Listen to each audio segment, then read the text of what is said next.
Bonjour et bienvenue. Aujourd'hui, je vais vous présenter quelques exercices de stretching et surtout la bonne façon de les réaliser. Donc, le plus classique d'entre eux, c'est le fameux stretch des ischio-jambiers où on se tient jambes tendues sur un support. Très souvent, les gens l'exécutent en ouvrant le pied de soutien de manière justement à limiter la sensation d'étirement à l'arrière de la cuisse.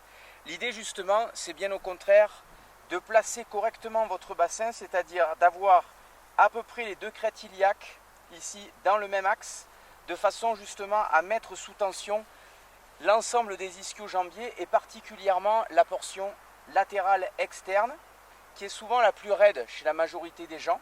Et à partir de cette position, je vais chercher à m'auto-grandir, puis, si la sensation d'étirement n'est pas suffisante, à pencher le torse vers l'avant et surtout le plus loin possible vers le haut. Donc je ne cherche pas à descendre vers le genou, je cherche vraiment à aller le plus loin possible vers l'avant, puis à maintenir ma position. Et pour ceux qui veulent vraiment chercher un étirement plus prononcé, je vais en plus ramener les orteils vers moi pour avoir un étirement de toute la chaîne postérieure. Deuxième exercice de stretching, on effectue souvent ce type de mouvement pour étirer le psoas iliaque. Donc même principe, essayez de maintenir le bassin le plus possible dans l'axe, bien contracter la fesse de la jambe de soutien afin d'inhiber justement le psoas iliaque et le droit antérieur. Et dans cette position, je vais chercher à m'auto-grandir et bien avoir la capacité de respirer avec l'abdomen. Plus vous respirez avec l'abdomen, plus votre corps tolère le stretching. Donc respiration ventrale, bien chercher justement à s'auto-grandir, bien garder la fesse verrouillée pendant tout l'exercice et on relâche. Donc un exercice qui va agir sur le psoas iliaque, le droit antérieur, mais également ici sur la portion haute des ischio-jambiers et sur le grand fessier. Troisième stretch qu'on effectue souvent, un stretch pour les adducteurs et le carré des lombes. Donc encore une fois, l'objectif n'est pas de fléchir latéralement, mais de chercher à s'auto-grandir le plus possible dans cette diagonale-là. Et encore une fois, je peux attraper éventuellement mon pied pour augmenter la sensation de stretch. Et si je veux vraiment rajouter carré des lombes plus grand dorsal, je vais vraiment chercher l'étirement en profondeur. Donc généralement, c'est un exercice qui est avancé pour les gens qui sont déjà relativement souples.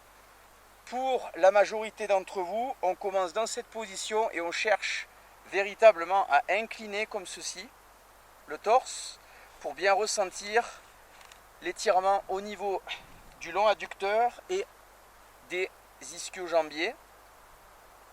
Autre exercice de stretch qu'on peut faire toujours dans une position debout, un spécial tenseur du fascia lata. Vous allez mettre le pied devant, croiser le pied arrière et on va tout simplement laisser le torse s'incliner latéralement, voire même poser le coude afin de vraiment étirer toute la portion latérale et vraiment ressentir l'étirement au niveau du tenseur du fascia lata, la chaîne latérale. Et on relâche. Donc pour les stretches, je maintiens toujours une vingtaine de secondes. Ensuite, autre exercice de stretching, un travail pour les mollets dans lequel vous allez mettre votre pied sur un plan incliné et chercher à verticaliser le plus possible la jambe de façon, encore une fois, à bien sentir l'étirement au niveau du tendon d'Achille, l'attache basse du mollet, bien remonter ici, donc bien chercher à verrouiller. À noter que sur ce genre de stretching, vous pouvez également pivoter votre corps sous différents angles afin justement de toucher les fibres et les points d'attache du solaire et du mollet de façon complètement différente.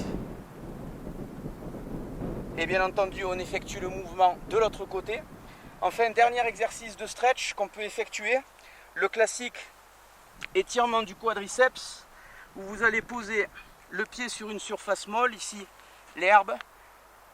Tac, je vais simplement chercher à verrouiller la fesse de manière à bien projeter le bassin vers l'avant, chercher à bien m'auto-grandir, première étape.